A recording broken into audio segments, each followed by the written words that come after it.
Bonjour, Gemara de Megillah, chapitre 1, page 9b. On démarre la Mishnah nouvelle, juste après les sujets qu'on avait abordés. Et alors, on démarre par la phrase, mais avant ça, on va faire l'introduction. Alors, je ne sais pas si je fais l'introduction. Alors, regardez, on va dire la chose suivante, voilà. En ben bama gedola, levama ketana, et là, psachim. Ze haklal. זה הכלל, כל שהוא נידב ונידב, כל שהוא נידב ונידב, קרב בבמה, וכל שאינו לא נידב ולא נידב, אינו קרב בבמה. En français, ce que nous dit la Mishnah est la chose suivante. Il n'y a pas de différence entre le sacrifice qu'on peut offrir sur une bama majeure et ceux qu'on peut offrir sur une bama mineure. Une grande bama et une petite bama. Si ce n'est le sacrifice de Pessah, que l'on ne pouvait offrir uniquement que sur la bama majeure. Et voici la règle générale. Toute offrande qui résulte d'un vœu ou d'un don peut être offerte sur une bama petite, et tout ce qui n'est pas le résultat d'un vœu ou d'un don ne peut être offert que sur une bama petite. Alors, on va refaire cette Mishnah, parce qu'on a besoin d'expliquer, mais de quoi on parle là? Qu'est-ce que c'est qu'une bama? Alors évidemment, on parle d'un sacrifice, donc on imagine bien que c'est une forme d'autel. Hein. Alors, nous dit ici le Hard Scroll, en introduction, avant même de commencer la Mishnah, il avait prévu de nous expliquer un peu tout ça. Alors, une bama, c'est en fait un haut lieu. D'accord? Littéralement, ça veut dire le haut lieu. Donc, c'est une manière d'utiliser, donc effectivement, un autel, hein, d'accord, de sacrifice. C'est une manière qu'on utilise dans l'écriture, dans la Torah, pour désigner donc... Alors, pour désigner un autel, mais qui n'est pas celui qui se trouvait dans le temple. Donc, en général, c'est le terme que tu utilises pour déterminer un autel de sacrifice qui est hors du temple. Hein, voilà, c'est-à-dire un petit peu comme les païens, quand, par exemple, dans l'histoire de Bilham, certainement là-bas on a dû utiliser le terme bama puisqu'il avait fait des sacrifices sur un autel, et donc dès qu'on n'est pas dans le sanctuaire, dans le temple, on appelle ça un bama. Dans le temple, ça s'appelle misbéach. Donc au cours de la majeure partie de l'histoire d'Israël, on n'avait pas le droit d'offrir, il était défendu d'offrir donc des sacrifices sur une bama, mais l'interdiction a été levée pendant de courtes périodes, les courtes périodes où le tabernacle se dressait dans les villes de Gilbal, Nov et Gabaon. Donc en fait, on parle d'une loi qui concerne vraiment une courte période, à un moment donné, lorsque le Mishkan se trouvait encore dans la ville de Gilgal, de Nov ou de Gabaon. J'ai dit Gilbal, c'était Gilgal évidemment. Donc, alors il nous explique ici, avant même d'aller plus loin, durant les 39 ans où le tabernacle se trouvait en fait dans le désert, il était donc défendu d'offrir des sacrifices sur les bamotes. Donc on ne pouvait pas fabriquer des autels de sacrifices pour faire les sacrifices qu'on voulait faire à Dieu. D'accord? Il fallait se rendre où se trouvait effectivement le tabernacle. Donc on était avant la construction du temple de Jérusalem, sous l'époque de Salomon. Et on ne se fiait effectivement qu'avec, on ne pouvait faire des sacrifices qu'en utilisant le Mishkan lui-même, ce temple portatif construit depuis Moïse. Après que le peuple d'Israël a traversé le Jourdain, une fois qu'on était en terre d'Israël, le tabernacle alors a été érigé à Gilgal. Et il y est resté là-bas 14 ans. Et il n'avait pas le même statut que lors de son séjour dans le désert, mais plutôt celui d'une bama majeure au cours de cette période. Donc les bamas mineurs ont alors été autorisés. Donc comme il résidait à Gilgal et qu'il n'y avait pas un endroit fixe pour le tabernacle, donc on était encore dans une sorte de déplacement, mais voilà, comme le tabernacle c'est quand même un objet bien spécifique, il était posé à Gilgal. Seulement, comme il est posé à Gilgal, mais qu'il n'y a pas d'endroit spécifique où il doit se poser encore, d'une certaine manière, tu ne peux plus le considérer comme à l'époque du désert. Pourquoi? À l'époque du désert, il résidait au milieu du peuple en tant que tabernacle portatif et destiné à bouger. Alors qu'une fois que... Donc, et le peuple autour du tabernacle en permanence. Mais lorsque tu t'es installé en terre d'Israël, chaque tribu sont partis à droite à gauche. Et donc, d'une certaine manière, ils ne pouvaient plus être considérés comme le tabernacle qui accompagne les enfants d'Israël, puisque les enfants d'Israël sont arrivés. Donc, d'une certaine manière, on est passé du Mizbeach, en quelque sorte, d'un temple portatif, à une bama, un autel de sacrifice majeur, ce qui est différent, d'accord? C'est-à-dire un autel qui sort du contexte d'un sanctuaire, même s'il est toujours dans le Mishkan, ici. Donc, il prend du coup le statut de bama majeur, et du coup, dans cette période-là, apparemment, on a autorisé les bamotes mineurs, parce que on va dire on est dans une période de flottement où on ne sait pas trop comment on va se débrouiller. Encore, quand on était dans le désert, toutes les tribus étaient autour, très rapprochées, comme je disais, du temple, du Mishkan. Et maintenant que chacun va s'éloigner dans des distances extrêmes, peut-être chacun pourrait faire les sacrifices, puisque l'obligation des sacrifices reste valable. Alors, au lieu de le faire de manière centralisée dans un temple qui est portatif, que chacun fasse en quelque sorte son temple à lui, d'une certaine manière. Un petit peu, hein, c'est l'idée qui pourrait être collée à ça. En tout cas, pas le temple lui-même, mais au moins des bamotes, des autels qui permettent de s'acquitter des obligations sans avoir besoin de faire des kilomètres, surtout qu'on ne savait pas forcément où allait se trouver le Mishkan, puisqu'il peut encore se déplacer dans le pays. Or, chaque tribu est installée, a priori. Donc, il y a une espèce de flottement comme ça, où on a donc autorisé les bamotes mineurs. Puis, le tabernacle va être édifié à Shiloh, et il va y rester. Alors, je vous ai dit précédemment que le temple, à un moment donné, était resté 200 ans. Hein, non, il est resté 369 ans à Shiloh. Le tabernacle de Shiloh, en fait, était en fait fait avec des murailles en pierre, mais avait une teinture en guise de toiture. C'est-à-dire que on a gardé le tabernacle en tant que tel, si ce n'est qu'on l'a effectivement, apparemment, gardé des tentures de toiture. On a gardé quelques éléments, en tout cas du tabernacle original qui était dans le désert. Donc il y avait des pierres, mais pas complètement. Alors, apparemment, on va voir pas mal d'histoires sur ce sujet-là, j'ai l'impression. Alors on continue. Shiloh, nous dit encore ce commentaire, avait le statut absolu d'un sanctuaire, donc il était véritablement comme le temple, avant le temple. Hein. Avant de déménager à Jérusalem, il était tout simplement à Shiloh, quoi. Et pendant son existence, du coup, les bamotes étaient donc interdites. Donc à partir du moment où le tabernacle s'est installé, en quelque sorte, à Shiloh, à partir du moment où on a trouvé un endroit fixe pour y placer le sanctuaire, on ne pouvait plus le déplacer ailleurs. Voilà. Alors, il faut voir la Mishnah suivante. Il va y avoir pas mal de sujets apparemment, et l'opinion de Rabbi Shimon Bar Yochai dans la Braïta qui est citée dans Zvachim, etc. Il va y avoir pas mal de choses sur ce sujet.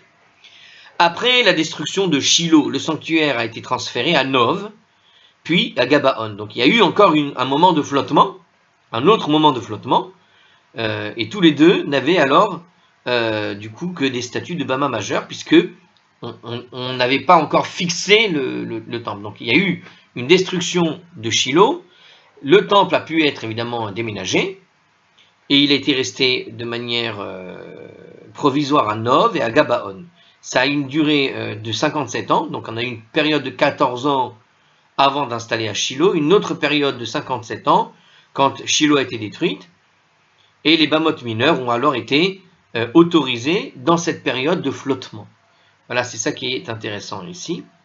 Et finalement, le temple va être bâti à Jérusalem, et alors, dès qu'il a été évidemment bâti, les bamotes mineurs ont finalement donc été de nouveau interdits. C'est dans Mishnah des Evarim 112b, etc. Voilà. On a un peu l'historique du temple, ce qui s'est passé ici dans cette introduction. Alors on continue. Il existe alors deux sortes donc de bamotes, justement, donc deux bamas. Il y a la bama Gedola, la grande bama, la bama majeure, qu'on appelle aussi, il nous dit ici, la bama Tzibour, bamat Tzibour, ça veut dire la bama collective. Donc la grande bama, c'est une bama collective, c'était donc l'autel de la collectivité. Alors il nous explique ici qu'il n'était autre que l'autel du tabernacle, confectionné par Moshe, toujours en usage lorsque les Juifs sont entrés en Eretz Israël, et que le sanctuaire a été installé à Gilgal, Nov, Gabaon, etc. Et du coup même à Shiloh, j'ai l'impression. En tout cas, on l'utilisait encore. Et sur lequel, évidemment, on offrait donc les sacrifices publics, puisque c'est celui de la collectivité, donc le Bama Hagedola. Et vous aviez donc évidemment le Bama Ketana, la Bama Ketana, la Bama Mijeur. La Bama Mijeur, j'allais faire encore une blague idiote, l'Obama mineur, la Bama mineure, appelée aussi Bama Yachid, c'est-à-dire la Bama privée. C'était un autel de l'individu, on appelle ça donc l'autel de l'individu, qui choisissait un lieu, y érigeait une bama, apportait des sacrifices personnels, volontaires. C'est un petit peu comme faisait d'ailleurs Abraham quand il voulait offrir des sacrifices. Il avait donc érigé des bamotes pour faire ses sacrifices. C'est un petit peu, vraiment, c'est la même idée. Celui qui veut faire un sacrifice, il peut, d'accord? Mais comment il faisait avant? Il le faisait en érigeant un autel de sacrifice. Bon, donc on a les deux. Alors il nous dit maintenant, on revient dans la Mishnah, maintenant qu'on a bien ça en tête, et on va voir les commentaires qui vont avec aussi dans la Mishnah, on dit justement qu'il y a une différence entre le Bama Gedola et la Bama Ketana, la Bama de la collectivité et la Bama du particulier en quelque sorte. Ok, et là, Psachim, uniquement sur le sacrifice de Pessah, que l'on ne pouvait donc offrir uniquement que, nous dit en commentaire, le Bama dans un Bama collectif. Le sacrifice de Pessah était uniquement fait dans un Bama collectif. Alors il précise trois choses quand même encore ici. Donc il n'y a de différence entre les sacrifices que l'on peut offrir. Il nous dit ici, la Mishnah va traiter tout simplement des différences relatives aux deux sacrifices, au type de sacrifice, susceptible d'être offert, nous dit le Ritva. Donc on ne traite ici que de ce qui est susceptible d'amener sur une Bama, sur un autel de sacrifice. Il existe indépendamment d'autres différences entre les Bama majeurs et les Bama mineurs en ce qui concerne d'autres lois sur les sacrifices. Donc il existe en fait tout un tas de choses. C'est dans Zevachim qu'on parle de tout ça, 108, page 108, 112b, 113a. Donc quand on dit 108, ça veut dire A et B. Ok. Donc on a tout un tas de différences, mais en ce qui concerne les sacrifices, c'est uniquement le sujet de la Mishnah. Ça n'était que sujet donc de Psachim, c'est-à-dire le sacrifice de Pessah, de Pâques.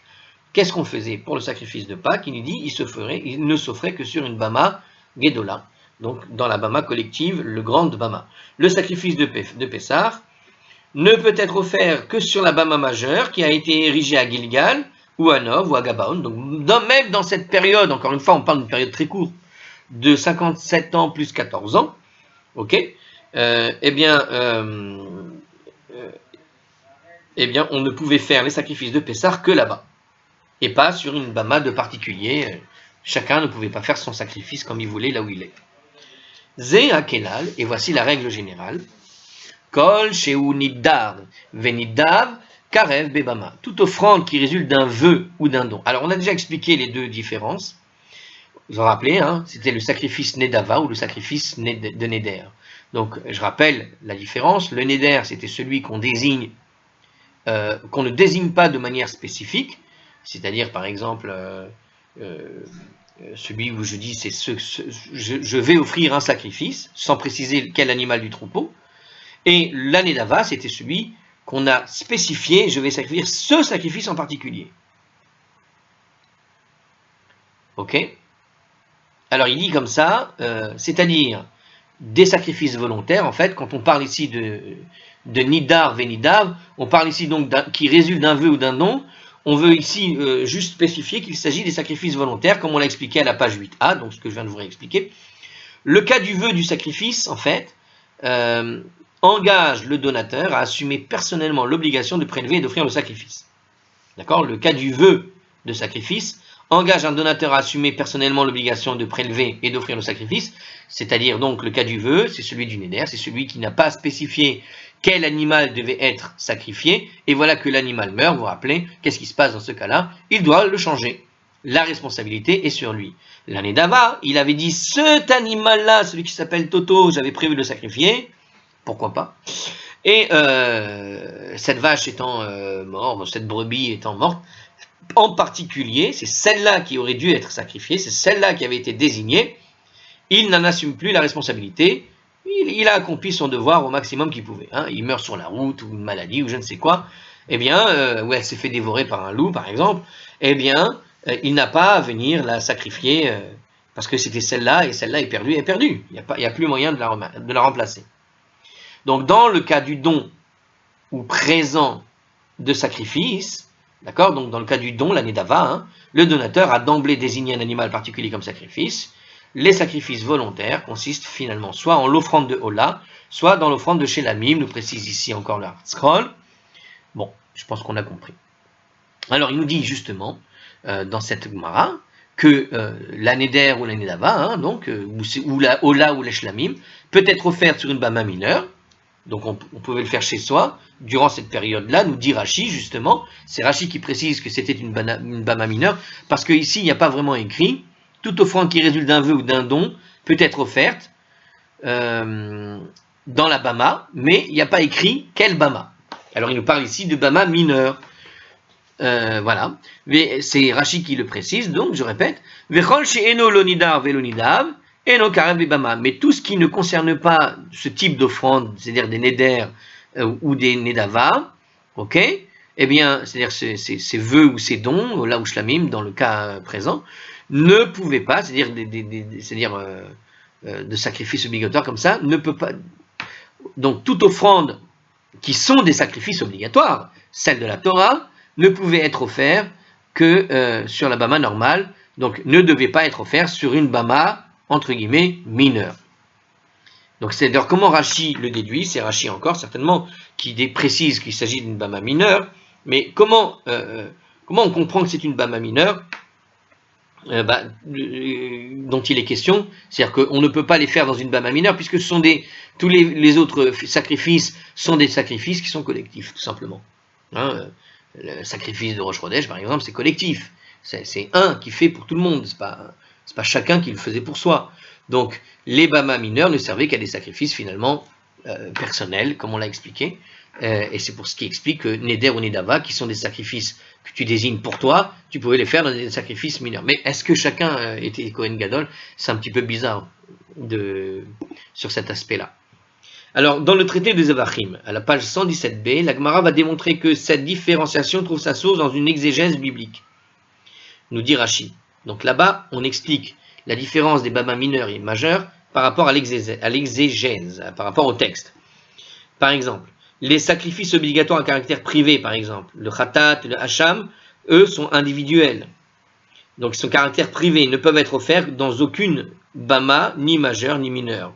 Par contre, les sacrifices étaient offerts au sanctuaire de Shiloh, qui n'était pas une Bama, mais un sanctuaire à part entière. Alors, je n'ai pas compris ce qu'il veut dire ici, ce commentaire, je vais le répéter. Les sacrifices obligatoires à caractère privé, comme le Khatat ou le Hacham, ok, qui sont des sacrifices individuels, donc qui sont privés, ne peuvent être offerts sur aucune Bama, ni la majeure, ni la mineure. Ok. D'accord. Alors, pourquoi? Eh bien, parce que c'est justement un Kohen Gadol qui pouvait le faire. Peut-être c'était ça ma question et qu'il y a une réponse ici implicite. Par contre, tous les sacrifices étaient offerts au sanctuaire de Shiloh, qui n'était pas une Bama en soi, mais en réalité le sanctuaire, puisque c'est le sanctuaire. Donc tant qu'il était à Shiloh, c'était uniquement là-bas que ça se faisait. Mais alors, j'ai pas compris. En fait, oui, d'accord. Quand on parle de sacrifice de Khatat et de sacrifice de Hacham, ce que veut nous dire ici un petit peu ce commentaire, c'est qu'il faut faire une différence entre le concept de sacrifice et le concept de réparation. Donc c'est pour ça qu'ici on avait bien précisé au début de cette Mishnah qu'on ne parle que de sacrifices volontaires, strictement volontaires en général.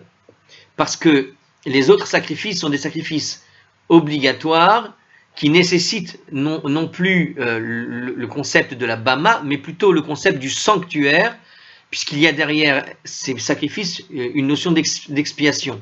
Donc on va au sanctuaire dans le but d'aller vers le Saint des Saints. Quoi. On fait le sacrifice devant Dieu, même si Dieu est partout, il y a le concept de Saint des Saints qui semble rentrer en compte ici. Et qui explique finalement pourquoi des sacrifices comme Khatat ou autres ne peuvent pas faire ni sur la majeure ni sur la mineure. Parce que au fond, ce sont des sacrifices qui doivent être faits comme des réparations devant Dieu. Et on n'est plus tout à fait dans le même registre. Il y a une idée de sanctuaire.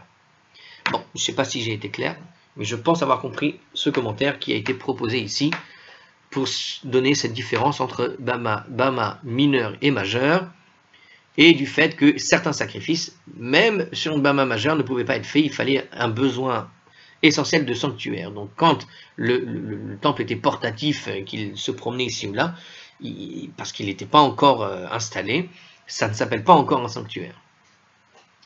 Bon, la Gemara vient poser quand même une question, elle s'interroge sur ce que nous a dit la Mishnah au tout début. On a dit tout à l'heure, au tout début de notre Mishnah, qu'il n'y avait de différence entre la Bama majeure et mineure que les Psachim, que les sacrifices de Pessah, et rien d'autre. Alors la Gemara pose la question, Psachim vetulo, comment? Psachim et c'est tout.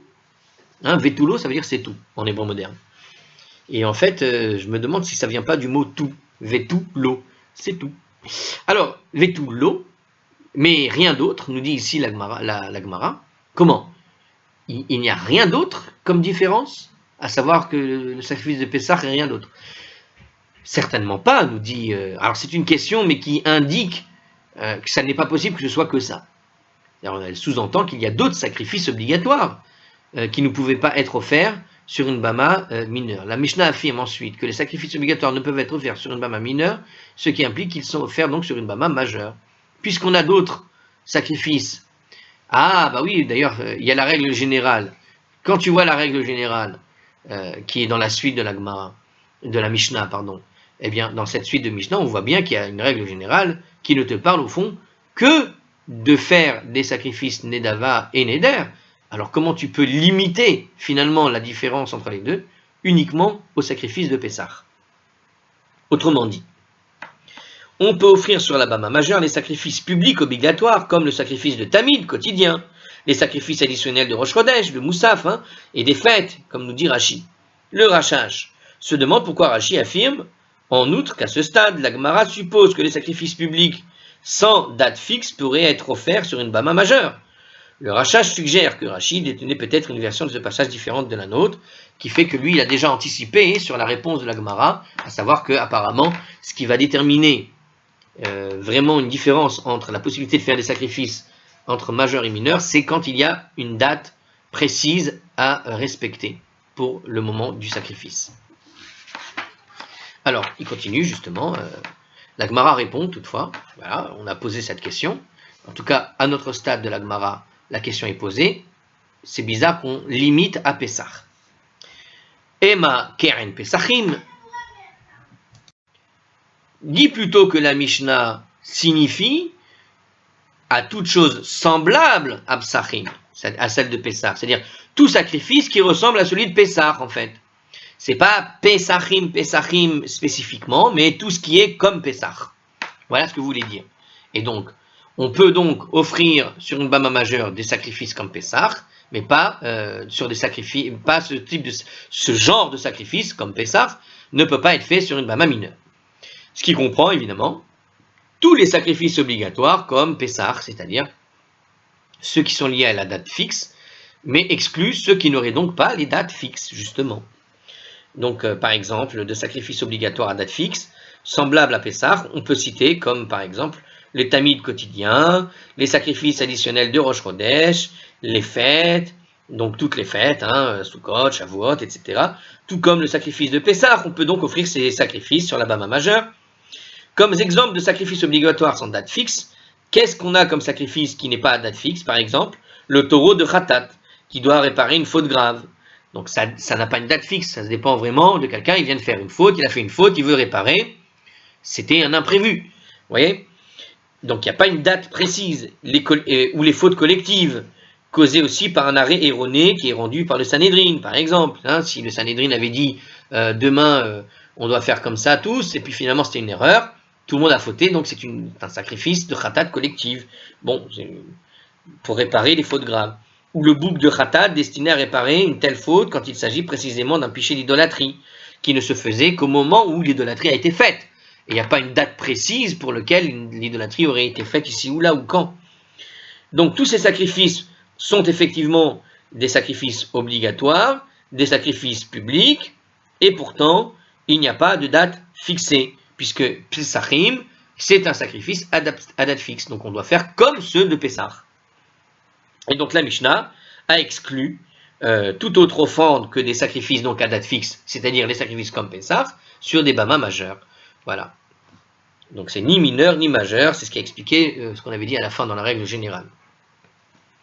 Mais dans la règle générale, on a limité, c'est vrai que c'était bizarre puisqu'on avait limité uniquement un Neder et Nedava. Alors, on continue.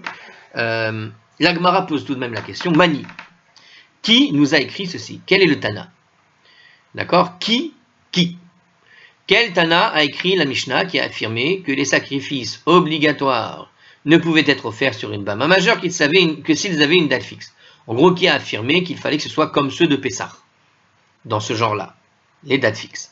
La Gemara répond, Rabbi Shimon, c'est Rabbi Shimon d'Etania, car il a enseigné dans une braïta. Rabbi Shimon Omer, Rabbi Shimon a dit, Af tzibur lo ikrivu el apsachim vechovot shekaveru lahem zeman. Et donc, en fait, en réalité, c'est là qu'on apprend que l'argument du temps. Depuis tout à l'heure, l'argument du temps, il a été donné dans les commentaires et dans l'Art Scroll, qu'il a donné tout de suite en avance. Mais en réalité, jusque-là, en réalité, on est en train d'analyser la Mishnah en regard de ce qu'on vient de dire dans la Gemara, c'est-à-dire les faits qui ressemblent à Psachim. Donc on a supposé que c'était en fonction du temps, mais en réalité, pour avoir l'argument précis du temps, il fallait lire le Tanya. Et justement, qu'est-ce que nous dit cette braïta? Eh bien, cette braïta nous dit que Rabbi Shimon a dit, même la collectivité n'offrait pas des sacrifices obligatoires sur un bama majeur que le sacrifice de Pessah et les sacrifices qui avaient une date fixe. Donc on voit ici leur relation entre Pessah et la date fixe, elle est là. Aval. Mais des sacrifices obligatoires qui n'ont pas une date fixe n'étaient offerts ni ici ni là. C'est-à-dire ni sur la bama mineure ni majeure si on ne se prenait pas pour aller chercher l'endroit où les sacrifier. Voilà. Donc, il nous précise en commentaire encore une fois, l'opinion de Rabbi Shimon figure dans le traité des Zevachim à la page 117a. Donc, celui qui veut étudier Zevachim, on parlera de ça là-bas. Là-bas, les sages la contestent, soutiennent en fait que tous les sacrifices publics pouvant être offerts dans le sanctuaire du désert, pouvaient en fait l'être aussi dans le sanctuaire de Gilgal, qui était une bama majeure. Donc, a priori, on a juste déplacé comme on avait fait à l'époque du désert, on les avait déplacés, donc il y avait une opposition à l'opinion de Rabbi Shimon, à savoir qu'il n'y a pas de raison d'interdire ces sacrifices-là, puisqu'on les faisait quand on était dans le désert. Donc le taureau de Khatat, destiné à réparer une transgression collective, par exemple, qui pouvait être offert dans le sanctuaire du désert, pouvait donc l'être aussi dans le sanctuaire de Gilgal. On a juste déplacé le sanctuaire d'un point A à un point B, il n'y avait pas de raison. La Mishnah ne peut donc pas refléter l'opinion des sages, puisqu'elle limite une offrande de sacrifice obligatoire sur une bama majeure et à ceux qui ont une date fixe comme sacrifice de Pessah, comme le sacrifice de Pessah. Donc c'est ce que Rashi nous explique. Ici, on a donc l'explication qu'en fait, ça ne pouvait pas être les sages qui font la comparaison de Gilgal avec Shiloh, qui disent que le sanctuaire soit à Gilgal ou à Shiloh, ça revient au même, c'est le sanctuaire. Il n'y en a qu'un, de toute façon. Et on l'a juste déplacé. Donc il n'y a pas de raison d'interdire les autres sacrifices. Le seul qui a exprimé cette opinion, c'était Rabbi Shimon, et c'est pour ça qu'on nous dit que la règle qui a été proposée dans cette Mishnah est en fait une Mishnah de Rabbi Shimon. Voilà, et on a donc l'explication finale de toute cette histoire ici. Et maintenant, on va partir sur une nouvelle Mishnah, qui a un petit rapport tout de même avec la précédente qu'on vient de citer. Alors, de quoi va nous parler notre nouvelle Mishnah? En ben Shiloh l'Yerushalayim. Il nous dit ici, dans la nouvelle Mishnah, c'est comme une continuité quelque part, parce que vraiment, on a un vrai rapport là pour le coup. Il n'y a pas de différence entre Shiloh et Yerushalayim. Alors évidemment, là, on n'a pas besoin d'expliquer. Comme on vient d'expliquer les lois et qu'on avait fait une belle introduction, Shiloh, on parle de quoi, évidemment? On parle du tabernacle de Shiloh, le temple portatif qu'on a laissé quand même poser pendant presque 400 ans, donc on peut supposer qu'il était fixe à Shiloh. Eh bien, il nous dit ici, le temple, quand il était à Shiloh, en quelque sorte, eh bien, les lois du temple avec ceux qui étaient à Shiloh étaient exactement les mêmes qu'à Jérusalem. On n'a pas fait de nuances, de différences particulières, et c'était le même temple. C'est juste qu'on l'a déplacé un peu plus tard.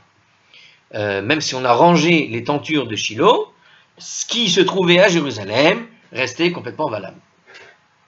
Et là, chez Béchilo, Ochlin, Kadashin, Kodashin, Kalim, ou Maaser Sheni, Bechol, Haroé. Si ce n'est quoi? Alors il y avait quand même une différence. À Shiloh, ou plusieurs d'ailleurs, oui, il y a d'autres différences. Il va y avoir 3 différences apparemment. Alors ici, il nous dit, à Shiloh, il était permis de manger, si ce n'est donc qu'à Shiloh, on avait le droit de manger les Kodashim Kalim et le Maaser Sheni, partout où le tabernacle de Shiloh se trouvait dans le champ de vision.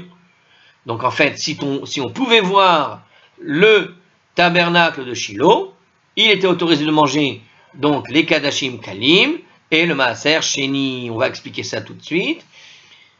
Alors qu'à Jérusalem, justement, il était permis de les manger à l'intérieur des murailles qui entouraient Jérusalem. Vekan, Kadashim, Kadashim, Ne'echadin, Nifnim, Minake, La'im. Et ici, à Shiloh, et là, à Jérusalem, les Kodash et Kodashim doivent être mangés à l'intérieur des tentures.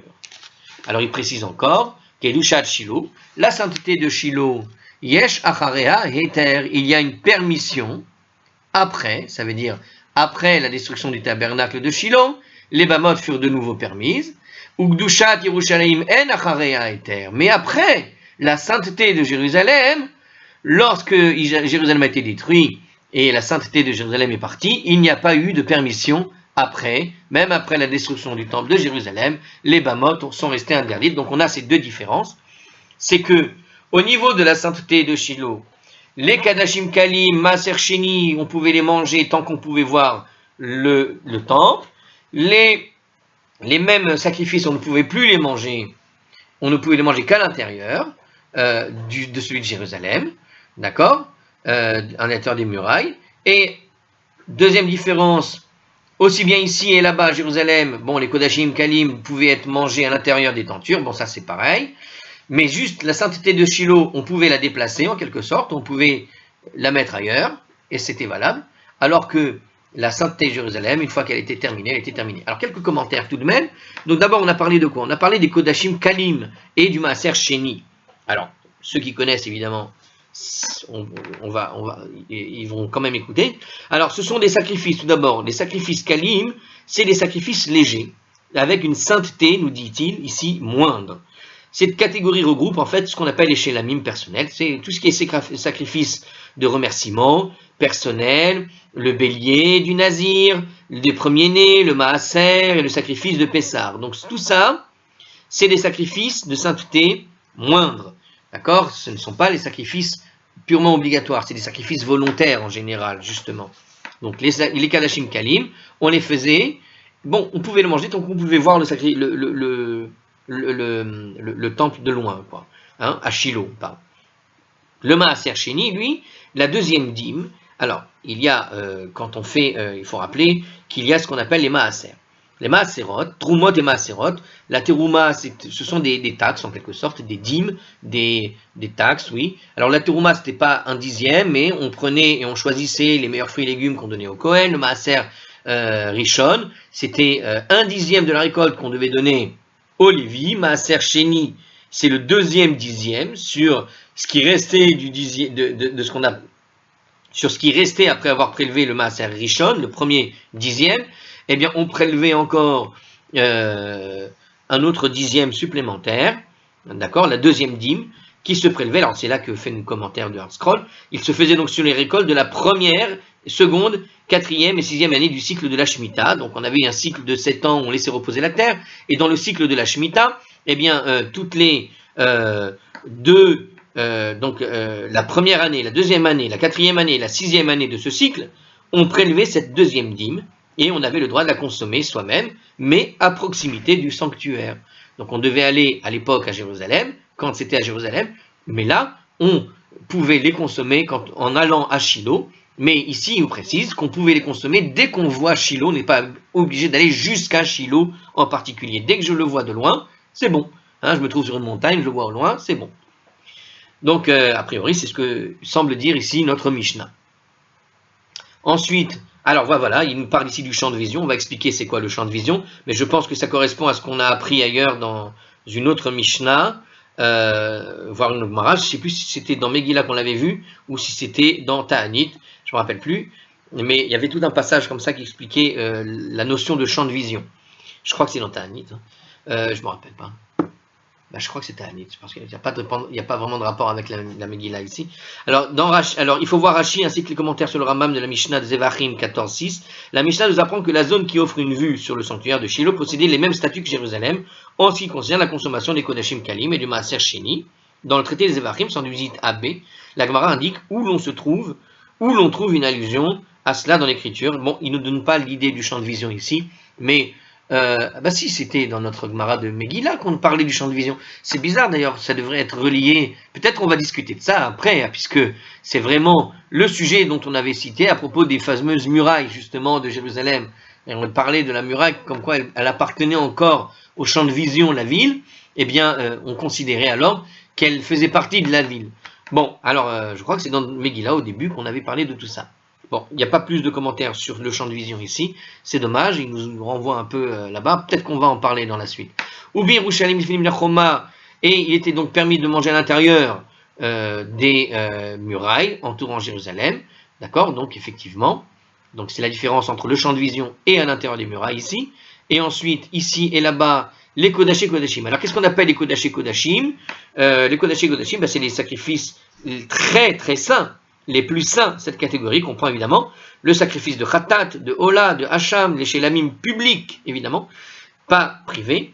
Privé, c'était Kalim. Bien entendu, la Mishnah ne traite pas du sacrifice de Hola qui n'est pas consommé, mais qui est entièrement brûlé de l'autel, puisque le Hola, qui est très saint, n'était pas du tout consommé, quoi que ce soit. Ok, il devait être mangé à l'intérieur des tentures. Ok, voilà. À Jérusalem, on pouvait manger donc à l'intérieur.